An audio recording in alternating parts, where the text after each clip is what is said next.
pessoal, tudo bem com vocês? Bem-vindos e bem-vindas a mais esse vídeo aqui no canal. Esse vídeo hoje é muito especial. Eu estou há tempos para falar sobre isso com vocês, inclusive desde o início da minha amamentação. Eu queria trazer para vocês aqui hoje o relato, a história de amamentação minha com o Lucas, meu primeiro filho, desde o início, então desde aprender a amamentar, como é que foi esse início dessa história nossa, contar um pouquinho também de algumas coisas da nossa história, do decorrer da nossa história de amamentação e por fim contar também agora sobre o final desse capítulo aí da nossa vida, Chegou ao fim a amamentação com o Lucas e se encerrou num processo que foi natural. Após 3 anos amamentando, 3 anos de muita história, eu quero contar então sobre essa nossa experiência para vocês hoje. Pra quem não me conhece, se esse é o primeiro vídeo que você está assistindo meu aqui, esse vídeo tem um formato um pouquinho diferente, tá? Um pouco mais íntimo mesmo, assim, mas eu sou psicóloga, eu sou mãe do Lucas, que hoje, na data da gravação desse vídeo, está com 3 anos e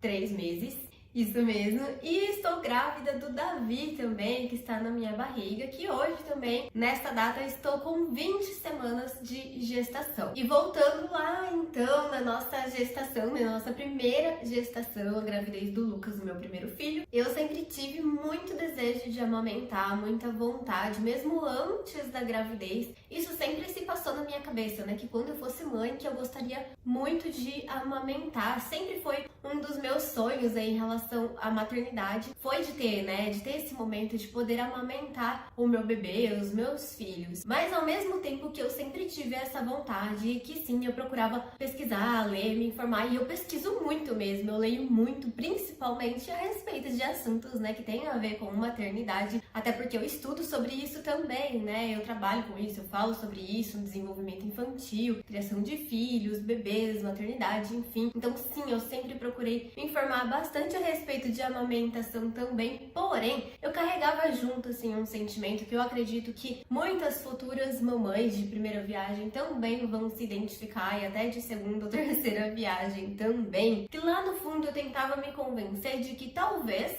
eu tivesse alguma dificuldade, como de fato, pode acontecer mesmo, e acontece mesmo, para muitas mulheres, para muitas mães, recém-mães, de ter alguma intercorrência, alguma dificuldade com a amamentação, e de repente esse meu desejo, que era muito grande de amamentar, poderia não se concretizar, poderia não ser verdade, e eu me frustrar lá na frente, enfim. Então, ao mesmo tempo que eu tinha muita vontade, sim, e queria me aprofundar mais, eu queria buscar mais, ler mais, me informar mais, ao mesmo tempo, algo dentro de mim me bloqueava um pouco, de ficar lendo muito sobre esse assunto, de ficar vendo muitas coisas sobre esse assunto, porque eu tentava me convencer de que talvez pudesse não dar certo e eu alimentar ali uma esperança que depois eu viesse a me decepcionar. E eu acredito que esse sentimento, pra mim, na minha experiência que eu tive, me atrapalhou mesmo. Eu deixei de buscar muitas informações que foram importantes depois da minha experiência já na prática, no início da amamentação e no decorrer também dos primeiros meses ali com a amamentação. Se eu tivesse buscado mais informações, se eu tivesse buscado mais profissionais, mais pessoas que realmente, são especialistas em amamentação, que são pró-amamentação, e se eu não tivesse deixado, alguns medos me bloquearem, pra eu não alimentar esse sentimento de não querer, me decepcionar lá na frente caso não desse certo, eu poderia sim ter pesquisado, me aprofundado em coisas que teriam me ajudado muito mais adiante. Vocês já vão entender mais do que eu tô falando, porque eu vou contar como é que foi o início aí da nossa experiência. Mas por que que eu acho importante já começar falando disso, Porque que eu acho que esse é um ponto extremamente importante que fez toda a diferença nas dificuldades, nos obstáculos que apareceram aí no início da minha amamentação e que acontecem também com muitas mulheres, porque quando a gente fala em amamentar, no início, quem nunca passou por essa experiência, às vezes a gente vem de um imaginário, de uma construção que é feita na nossa cabeça desde sempre, que amamentar é algo muito automático, muito simples de acontecer, que na verdade é sim um ato natural, é natural, é muito natural sim amamentar, mas não é automático, não é mecânico ali, não é só colocar o bebê no peito e ele vai pegar o peito. Talvez a gente tenha alguma noção que seja preciso ajustar a pega do bebê corretamente, né? Porque a gente já ouviu falar, a gente já leu um pouco a respeito, então a gente sabe que talvez seja necessário ajustar alguma coisa ali, mas que basicamente vai ser lidar com a sorte, né? De o leite descer ou não, de ter a produção de leite adequada ou não, e não é bem assim. Existem muitas coisas, muitas interferências, muitas situações que a gente só vai viver com a amamentação, que a gente só vai experimentar mesmo ali com o nosso bebê depois na prática, e a gente vai ver que existe muito mais além do que só colocar o bebê no peito ali, ajustar um pouquinho a pega e contar com a sorte, né, de ter a produção adequada ou não de leite. Não é bem assim que funciona. Então por isso que eu pego nesse ponto assim já desde o início, porque foi o que fez toda a diferença pra mim. Então sim, passe por cima de todos os seus receios, de todos os seus medos, de talvez vai ser muita informação, eu não quero criar expectativas, eu não quero ver demais desse assunto e depois lá na frente não dá certo. Passe por cima de tudo isso e sim, procure se informar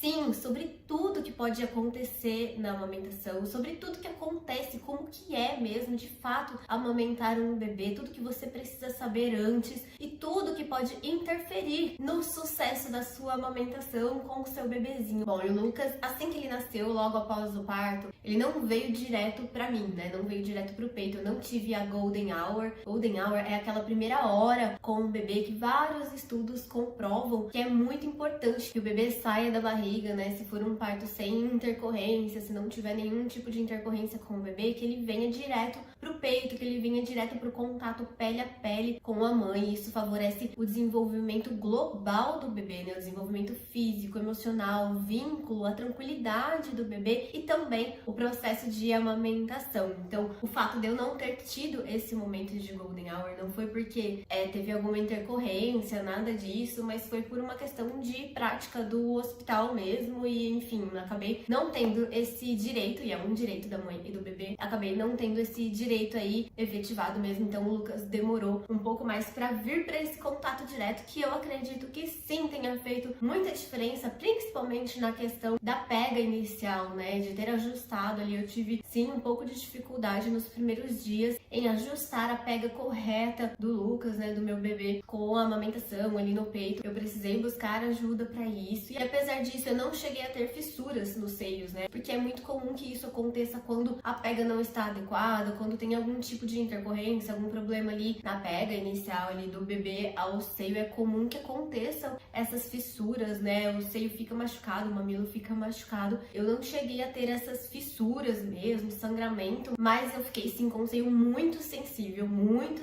e sentia dor. E é um mito também que a gente precisa desfazer, é que amamentar dói, amamentar machuca, e não, gente, não é assim. Se está doendo, se está machucando, se está incomodando de algum jeito, se tem sofrimento, é porque não está certo, porque alguma coisa está errada, precisa ser ajustada, e porque essa mãe precisa de ajuda, ela precisa de orientação, ela precisa de apoio. Então não, amamentar não é pra machucar, não é pra doer, não é pra ter sofrimento. Se está acontecendo isso, algo precisa ser feito, essa mãe precisa de ajuda pra ajustar ali o processo. Então, como eu comecei a sentir muita dor, eu precisei recorrer sim a uma ajuda, e eu recorri ao banco de leite da minha cidade. Inclusive, eu queria deixar isso assim frisado desde o início já mesmo, que o pessoal que faz o trabalho do banco de leite nas cidades, né, grupos de aleitamento, normalmente esses serviços estão ligados a hospitais e maternidades, ao atendimento público mesmo, para as mães, para os bebês, nos serviços de saúde. Então procure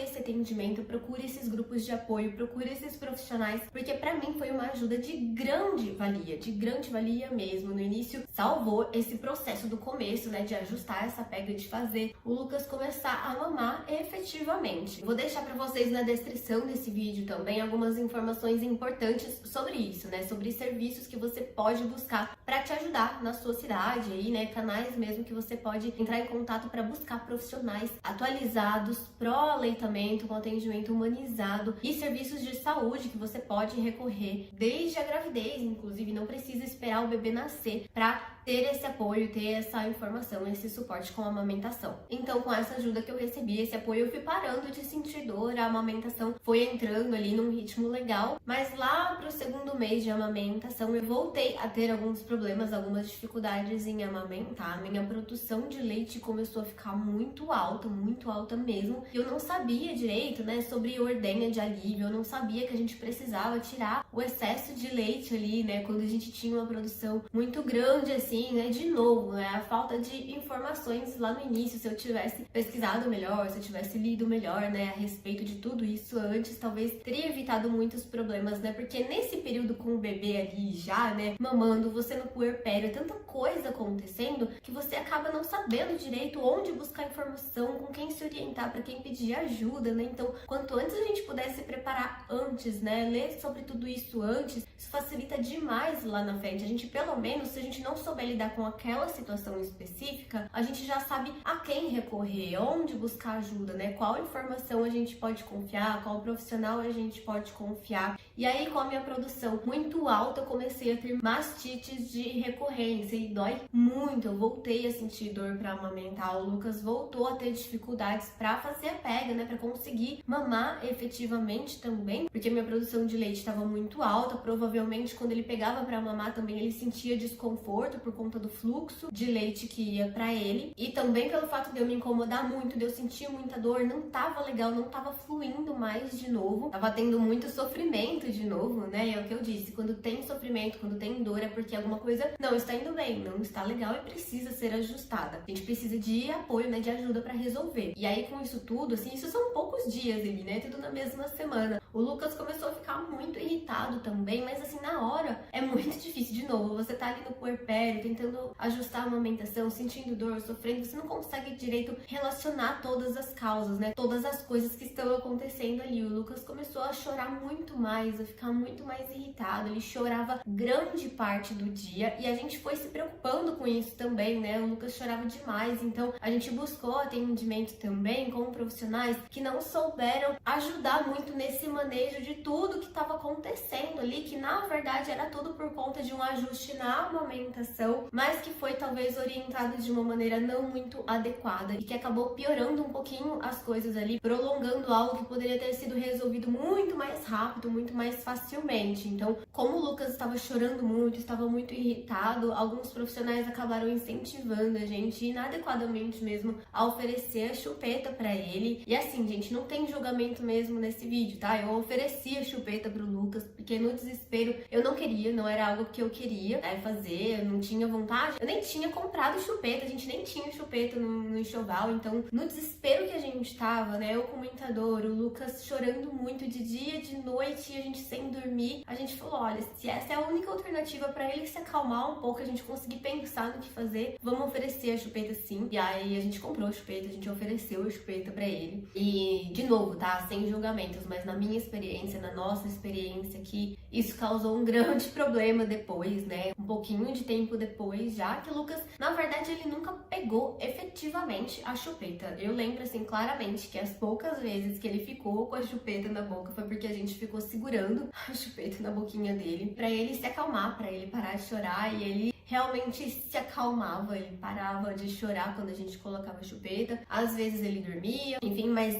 a gente tirava a mão, ele jogava a chupeta longe, ele já cuspia a chupeta, ele nunca aceitou de fato. Mas a gente ficou algumas semanas fazendo isso, né, colocando a chupeta ali. Em paralelo, eu comecei a tratar sim a minha mastite, porque eu estava sentindo muita dor, então eu comecei a tratar a minha mastite com medicação. E de fato, assim, a falta de informação correta mesmo, não conseguia relacionar uma coisa com a outra, que o Lucas estava chorando muito porque ele não estava conseguindo mamar efetivamente no peito, né, que tinha a ver com a questão da mastite, com fazer a ordenha de alívio do peito mesmo, e diminuir a produção para ficar mais fácil para ele pegar o peito, né, a gente não recebeu essa orientação toda, e só hoje, né, só um tempo depois, na verdade, eu fui me informar adequadamente e ver que as coisas poderiam ter sido resolvidas dessa forma. Mas enfim, o pouco de tempo que o Lucas ficou ali com a chupeta, né, a gente ficava segurando a chupeta, já foi suficiente pra gente ter outro problema na amamentação, que foi a confusão de bicos. E assim, gente, o risco de confusão de bicos, quando a gente fala, né, na introdução da chupeta, na introdução da mamadeira, é real, né? Eu sei que não acontece com todos os bebês, né? Com todas as crianças. Algumas crianças continuam mamando normalmente no peito, mesmo usando chupeta, ou mesmo revezando com a mamadeira, enfim. Mas o risco existe sim e aconteceu com a gente por aqui. É por isso que eu estou trazendo esse relato para vocês aqui da nossa experiência pessoal com isso. Então, esse pouco tempo que a gente ficou ali tentando colocar a chupeta no Lucas para acalmar os choros dele, né? Os momentos de irritação já foram suficientes para o Lucas ter mais dificuldade ainda de pegar no peito, né? De conseguir mamar efetivamente. Eu já estava tratando a mastite, eu já tinha começado a fazer daí a ordenha de alívio, né? Nesse ponto eu recebi a orientação a respeito de aliviar a produção de leite ali. Então, com a bombinha eu ordenhava o excesso de leite. Inclusive, foi na mesma época que eu comecei a fazer doação também do leite materno. Então, todo o leite que eu ordenhava, né? O excesso da produção ali, eu fazia doação pro banco de leite também da cidade. Então, você pode fazer isso também. Eu super recomendo que você faça. É algo super importante se você tiver a possibilidade na sua cidade de procurar o serviço do banco de aleitamento. Normalmente, de novo, né, estão ligados aos serviços de hospitais e maternidades, ao serviço público de saúde, e é muito importante. Esse trabalho ajuda muitos bebês, muitas famílias. Enfim, eu já estava ajustando ali, né, a questão da mastite, a produção de leite, o fluxo, né, que saía de leite pro bebê. E aí o Lucas começou a ter muitas dificuldades de novo para mamar. Então ele vinha pro peito, ele não conseguia pegar direito, ele pegava um pouquinho, mamava, depois já soltava, ele começava a se jogar para trás e chorava. Então ele mamava alguns segundos e já soltava o peito super irritado, chorando, e a gente não entendia o que estava acontecendo. Então, de novo, falta de ter buscado a informação correta, de ter lido mais, de ter me aprofundado mais sobre tudo que poderia interferir para o sucesso da nossa amamentação, né? Então, ele começou a ter várias dessas características que hoje eu sei, né? Um pouco depois também eu procurei saber. E eu entendi só depois que eram todos sinais de confusão de bicos. O bebê fica muito irritado quando vai pro peito, ele se joga para trás, ele não consegue fazer a pega adequada, ele mama um pouquinho e já solta o peito chorando muito, irritado. Então, tudo isso é sinal de confusão de bico, e na época foi diagnosticado inadequadamente também como refluxo, né, como a doença do refluxo, e não era nada disso. Na verdade, todos os bebês, eles têm um pouco de refluxo, todos os bebês regurgitam ali, né, tem o que a gente chama de refluxo fisiológico. E, gente, só um detalhe, tá, eu tô contando aqui a respeito do meu relato, da minha experiência, mas depois a gente pode fazer vídeos mais específicos falando dessa parte mais técnica, né, de todos esses termos que a gente tá conversando aqui, explicando mesmo, trazendo profissionais, inclusive especialistas em amamentação, pra gente se aprofundar mais nisso, né, nas informações a respeito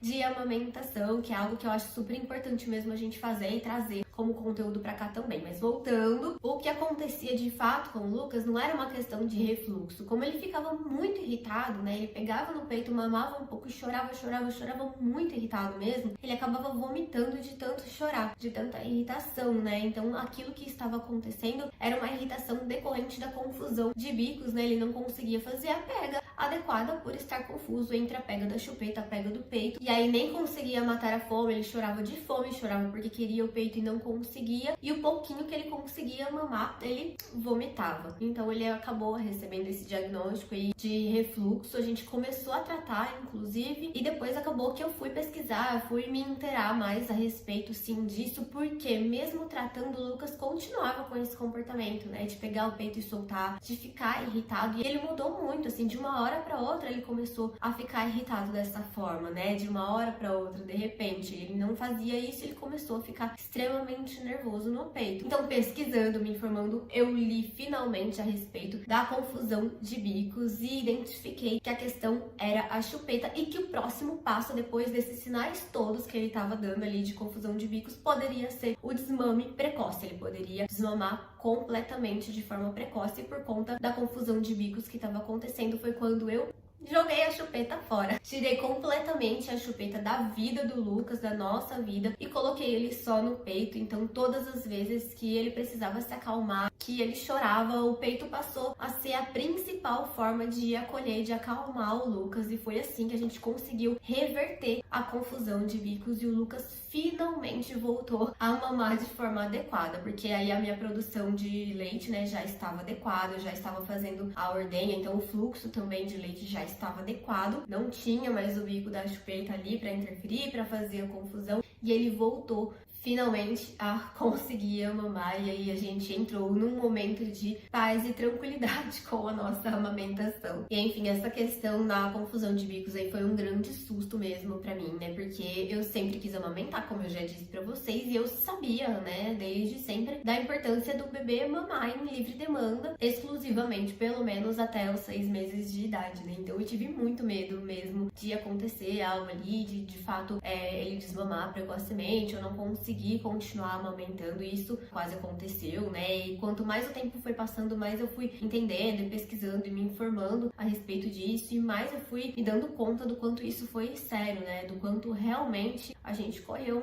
um risco grande ali de ter desmamado o Lucas com 2 meses por conta da intercorrência, da confusão de bicos, né? Esse processo todo aí durou até mais ou menos o final do 3º mês, né? Então foi rápido até, foi muito intenso tudo, mas foi tudo muito rápido. E é importante dizer também que a confusão de bicos, ela pode acontecer em qualquer momento da amamentação, né? Com a gente foi muito rápido o efeito ali, né? Em alguns dias, semanas ali, o Lucas já começou a apresentar esses sinais, né? Que depois a gente foi entender que era confusão de bico acontecendo, mas pode acontecer, e tem muitos casos de bebês que mamam e usam chupeta durante muito tempo, assim, durante vários meses, e depois ele acaba tendo a confusão de bicos também, ele acaba passando por isso e acaba desmamando por conta disso, né? Por conta da interferência do bico, da chupeta, da mamadeira, enfim. E a gente não relaciona muito, né? Não faz a relação, porque já faz algum tempo que o bebê usa chupeta e não tinha acontecido nada lá no início, mas a confusão pode acontecer em qualquer etapa, em qualquer momento da amamentação. E mais uma vez, eu estou trazendo essa experiência aqui como um relato pessoal de algo que aconteceu de fato com a gente, então para alertar do risco que é real, do risco que existe, mas a decisão, a escolha é da família. Mas eu acho importante alertar sobre o que pode acontecer, sobre o risco que existe, que é real. Bom, e durante a nossa história de amamentação, a partir daí, eu ainda tive algumas mastites, e todas as vezes que elas aconteceram depois foi por conta dessa questão mesmo de ter descuidado ali da questão da ordenha, né, de não ordenhar quando eu percebia que a minha produção de leite estava muito alta, né? Então isso aconteceu até por volta ali de uns 6, 7 meses do Lucas, que foi quando eu senti que de fato a produção estava realmente mais alinhada com a demanda do Lucas mesmo. Ele sempre mamou em livre demanda, inclusive isso é o que ajuda muito a manter a amamentação, né? Ajuda muito no sucesso da amamentação, porque quando a gente determina horários para amamentar o bebê, o nosso corpo ele não se ajusta à demanda que o bebê efetivamente tem, né? A necessidade que o bebê efetivamente tem de mamar. Então, o nosso corpo vai entendendo que não precisa produzir tanto leite mais, ele começa a produzir menos de fato, e isso pode também interferir, colocar em risco a amamentação, né? A produção de leite. Então, a livre demanda é um fator importante nesse início, né? Pelo menos até o 1º ano do bebê, para manter a amamentação. E é importante lembrar também, eu vou colocar essa informação na descrição também, que o leite é o principal alimento do bebê até 1 aninho de idade, tá? Então isso independente do bebê que mama no peito, do bebê que mama fórmula, o leite é o principal alimento do bebê até essa idade. Então mesmo após a introdução alimentar aos 6 meses, né, que é quando o bebê está conhecendo a respeito dos alimentos, né? Ele passa por esse período de explorar, de se familiarizar com o alimento. Não necessariamente significa que o bebê tem que encher a barriga, né? Que ele tem que saciar a fome dele com aqueles alimentos que ele está conhecendo. Então foi por isso que mesmo após a introdução alimentar, o Lucas continuou mamando em livre demanda, e justamente após 1 aninho de idade ele começou a se interessar mais, né, pelos alimentos. Ele foi começar a aumentar mesmo a necessidade dele por comer de fato, mas ainda tinha também bastante necessidade por mamar. E isso foi mais ou menos até 1 ano e meio, já perto dos 2 anos de idade, na verdade, bem próximo aos 2 anos. O Lucas foi perdendo o interesse, na verdade a necessidade, né, a demanda pela amamentação durante o dia. Isso foi diminuindo bastante, assim, né, a frequência com a qual ele pedia pra mamar durante o dia ali foi diminuindo bastante. Por quê? Nessa idade, o bebê, né, a criança, ela já começa a se interessar muito mais pelo ambiente, né? Ela fica muito mais curiosa, muito mais exploradora, então ela quer se envolver mais, né, com o ambiente, com os brinquedos, com as brincadeiras. Então tudo passa a ser muito atrativo, né? Não só mamar. Então, percebendo isso, eu também comecei a incentivar esse processo, né? Foi natural, mas na verdade eu também incentivei, nós também incentivamos por aqui. Então percebemos que ele estava mais interessado no ambiente, nas brincadeiras, e estava pedindo menos, estava demandando menos o peito. A gente também acompanhou esses sinais, né? A gente entrou nessa a onda dele também e começou a distrair mais, a envolver mais o Lucas nas brincadeiras, especialmente próximo ali dos momentos que a gente sabia que ele costumava a pedir mais o peito, a demandar mais o peito. Então a gente começou a incluir, né, outros atrativos nessas horas e aí naturalmente ele foi se esquecendo, né, mas na verdade ele foi se envolvendo com outras situações, com outras brincadeiras e foi se interessando mais por comer também nesses momentos, né, ou por estar em alguma brincadeira específica, porque o bebê não mama necessariamente só por fome, ele mama também para se sentir acolhido, ele mama quando ele está entediado, né, ele mama por diversos outros motivos que tem relação com um vínculo com a gente, que tem relação com as emoções dele. Então a gente foi buscando outras formas, por exemplo, de acalmar o Lucas durante o dia, se acontecesse algum momento de queda, né, de choro, enfim, de acalmar as emoções dele também, que não fosse necessariamente todas as vezes só no peito, né? E isso acontecia também, né? Eu continuei dando o peito quando eu percebia que ele precisava do peito, né? Eu não ficava recusando pra ele, né? Se ele pedisse pra mamar, eu dava o peito pra ele, né? Eu dava o mamar dele, mas eu não ficava oferecendo como primeira opção. Mas se ele buscava pelo peito, eu deixava ele mamar, eu não recusava. E aí, já com 2 anos, na verdade, pertinho dos 2 anos e meio, o Lucas já começou a mamar somente à noite, a mamar só pra dormir. E aí ele mamava à noite também, quando ele despertava à noite, ele também pedia pelo peito pra poder voltar a dormir. E ficou por um bom tempo assim.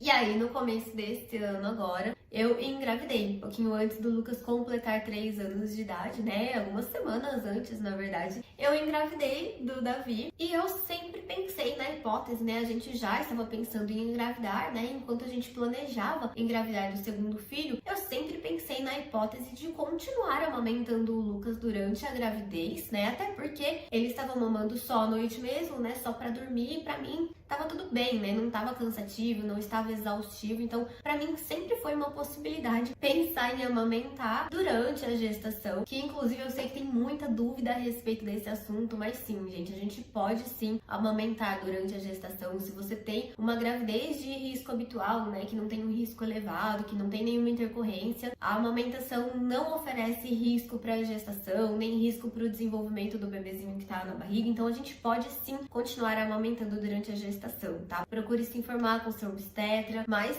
sim, essa é uma possibilidade sim. E voltando, né, novamente, como nós fazemos cama compartilhada por aqui, eu quero até falar mais a respeito desse assunto específico numa próxima oportunidade, mas isso foi algo que assim me salvou desde o início com o Lucas, né? Inclusive ajudou muito a manter a amamentação também, porque o Lucas mamar durante a noite comigo deitada ali junto com ele resolveu muito, facilitou muito a questão da exaustão, né? Então diversas vezes o Lucas mamava e eu mal assim acordava, né? Ele tava ali, já mamava, voltava a dormir e isso foi muito bom, me ajudava a descansar muito. Foi sempre muito positiva a experiência de cama compartilhada por aqui, então todos nós gostamos muito, inclusive o papai, né, o Rodolfo, que sempre foi muito ativo, muito consciente do papel dele. Quando o Lucas, a gente não fez cama compartilhada desde sempre, tá? No assunto específico sobre isso eu vou contar melhor, mas no início, quando o Lucas dormia ainda no bercinho dele, sempre foi o Rodolfo que esteve acordado, né, que esteve fazendo todo o translado, né, do Lucas do berço pro meu peito, do meu peito pro berço, né, de fazer dormir de novo para poder colocar no berço. Sempre foi ele que fez todo esse processo. Então ele também agradeceu muito, ele gosta muito da cama compartilhada, a gente poder ficar deitado ali, poder não despertar, né, não ter que levantar, depois tentar pegar no sono de novo, né, levantar diversas vezes. Isso, nossa, fez muita diferença no nosso descanso e também no processo de amamentação, sim, né, ajudou muito sim a manter com mais tranquilidade esse processo para nós. Enfim, foi por isso que eu pensei em manter sim a amamentação do Lucas durante agora essa segunda gestação, porém o Lucas já estava numa fase de mamar só para pegar no sono e despertando muito menos de madrugada. E aí ele mamava só para dormir mesmo, né? Só para pegar no sono ali. Mas quando eu engravidei, coincidiu também com a mesma fase, né, que o Lucas entrou na escolinha, que ele começou todo o processo de adaptação adaptação escolar dele. Então, com tudo isso, ele começou a demandar muito mais do peito de madrugada, né? Ele voltou a despertar muito mais e a pedir muito mais para mamar. E eu relaciono isso, na verdade, muito mais com o processo de adaptação escolar. Inclusive, já tem vídeo aí falando a respeito da nossa experiência, né, de adaptação, como que foi tudo, e falando a respeito de escolinha, de entrada na escolinha, adaptação, também dá uma olhada aí porque tá bem legal. Mas o Lucas começou mesmo a ter esse comportamento de ficar mais grudadinho e de demandar mais do peito à noite, né, de querer mamar mais.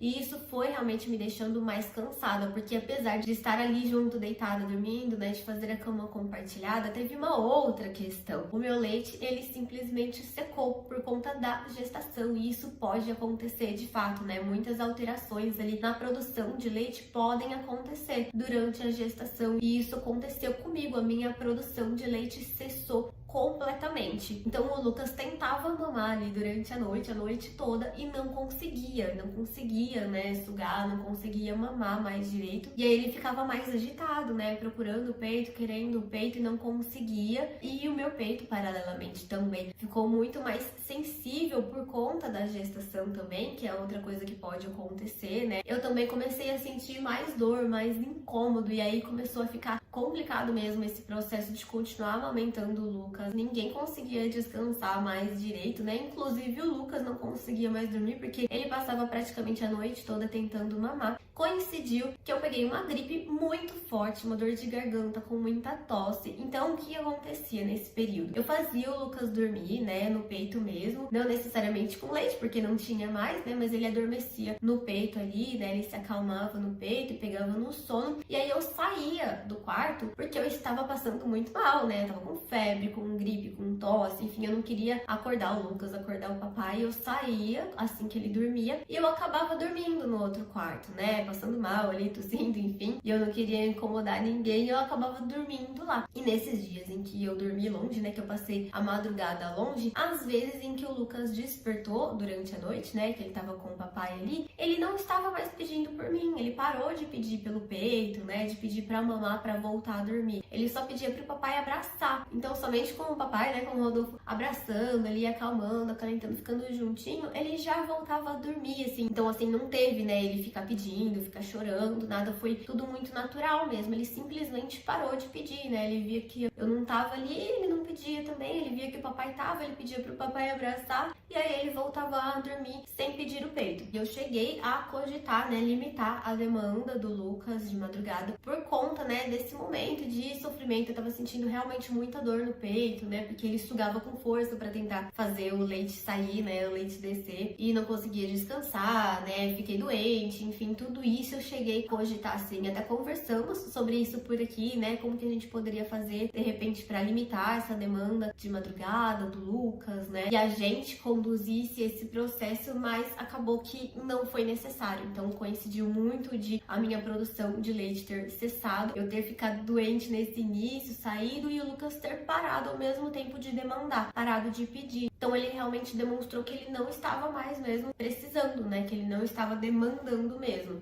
E aí quando eu melhorei, né, parei de tossir um monte, parei de passar mal à noite, eu voltei a ficar durante a noite junto com eles ali, e mesmo pra fazer dormir, o Lucas não estava mais pedindo peito, ele não estava mais demandando peito, ele só começou a pedir pra eu ficar abraçadinha com ele. Ele chegou a me perguntar algumas vezes, né, eu acho que foram 2 vezes que ele me perguntou a respeito do peito, né, do DT, como ele sempre chamou aqui, pra pegar no sono, né, inicialmente. E aí eu fiz o teste de falar pra ele, eu falei, olha filho, não tem mais leite aqui, não tá saindo mais leite, você quer que eu fique abraçadinha com você? E aí ele respondia que sim, e dormia abraçadinho ali comigo mesmo, e realmente não demandava mais, né. E durante a noite, às vezes que ele despertava também, ele nem lembrava mais de pedir o peito, e assim foi se encaminhando, né. Eu vejo mesmo como muito natural, como muito bonita mesmo essa história final aí de amamentação, né, algo que eu sempre quis muito, né, também em paralelo à amamentação, né, eu sempre quis muito amamentar, e também sempre pensei muito nesse momento aí final, né, no encerramento, que eu queria que fosse fosse algo bom também, algo gostoso, uma experiência gostosa da gente lembrar depois, sabe? E eu queria que fosse algo positivo também pro Lucas, né? Assim como todo esse período, né, de 3 anos foi muito positivo pra ele, né? Foi muito legal pro Lucas, muito importante pra ele. Eu queria que o final fosse também dessa mesma forma. E o desmame natural, né? Eu acho que é legal falar sobre isso. O desmame natural, ele existe sim, né? Eu sei que quando a gente tá passando por algumas fases, e sim, diversas fases da amamentação ao longo desses 3 anos foram muito difíceis pra mim, foram muito exaustivas, né? Teve sim fases de coisas que a gente tava vivendo, que ele tava vivendo, e que foram muito mais difíceis, né? Foram muito mais desafiadoras, foram momentos complicados de manter a amamentação e que a gente pensa sim em desistir, né? Lógico, assim, né? Com certeza que eu pensava na possibilidade de desistir durante muitas vezes, mas todas as vezes que eu olhava pro entorno eu percebia que tinha outras coisas que eu precisava ajustar, né? Ou na minha rotina, ou na falta de apoio com alguma coisa que eu precisava, né? Em outras coisas específicas que eu podia ajustar, que eu podia melhorar, que não necessariamente deixar ali de amamentar. Então também uma das razões de eu achar importante compartilhar com vocês essa experiência é dizer que sim, o desmame natural, ele existe, né? Ele é real, é um fato, acontece sim, né? Só que também ele não é a única possibilidade. Eu sei que existem casos em que a gente precisa limitar a demanda, assim como eu comecei a pensar em fazer sim, né? Disse pra vocês, e limitar a demanda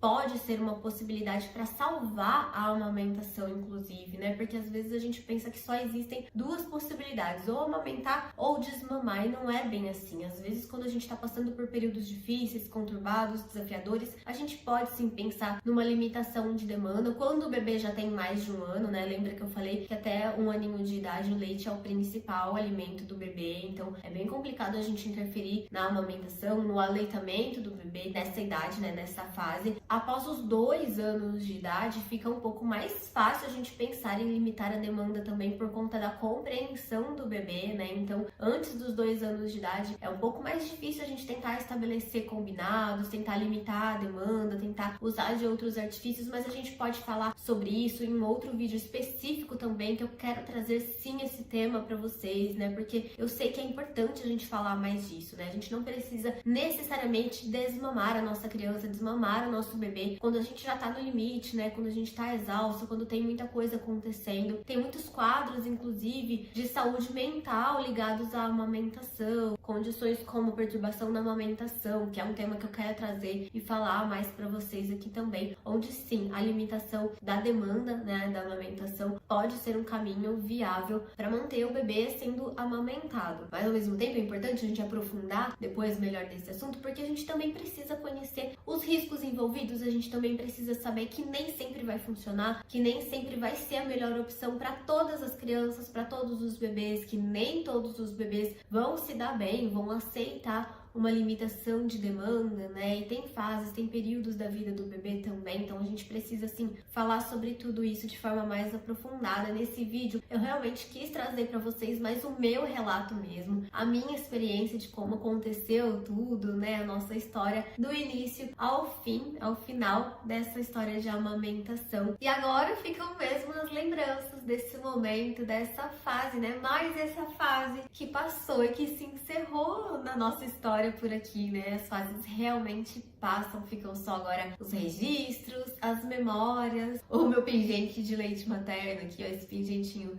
é feito com leite materno. Vou deixar na descrição também o link sobre isso pra vocês saberem também como que eu fiz. E olha que legal, né? A gente pensar nisso também, sabe? Eu falei a respeito disso esses dias lá no meu Instagram. A gente registrar os momentos, né? A gente ter memórias dos momentos com a criança, porque a gente nunca sabe mesmo, né? Quando vai ser a última gota de leite, por exemplo, né? Quando vai ser a última mamada, quando vai ser a última vez de qualquer coisa ali com o nosso bebê. Não dá pra saber, né? Não dá pra programar esses encerramentos de fases exatamente assim com o bebê, com a nossa criança. Então É importante, né, a gente registrar, a gente ter na memória, mas ter os registros também. Eu particularmente gosto muito disso e eu espero que esse relato, né, essa nossa história de amamentação, do início ao fim, tenha te ajudado de alguma forma, que você tenha gostado de saber. Me conta aqui nos comentários se você ficou com alguma dúvida também, algo que eu não falei, que eu não contei, né? Pode deixar aí que a gente vai conversando também. E agora estamos prontos para iniciar uma nova etapa com o Davi, que está aqui na barriga, que nasce em setembro, e aí começa uma nova história, né, de amamentação. E eu venho, claro, dividindo, né, contando tudo que eu acredito que possa agregar para vocês também de alguma maneira, que possa ser positivo de alguma maneira aqui para vocês, tá bom? Um super beijo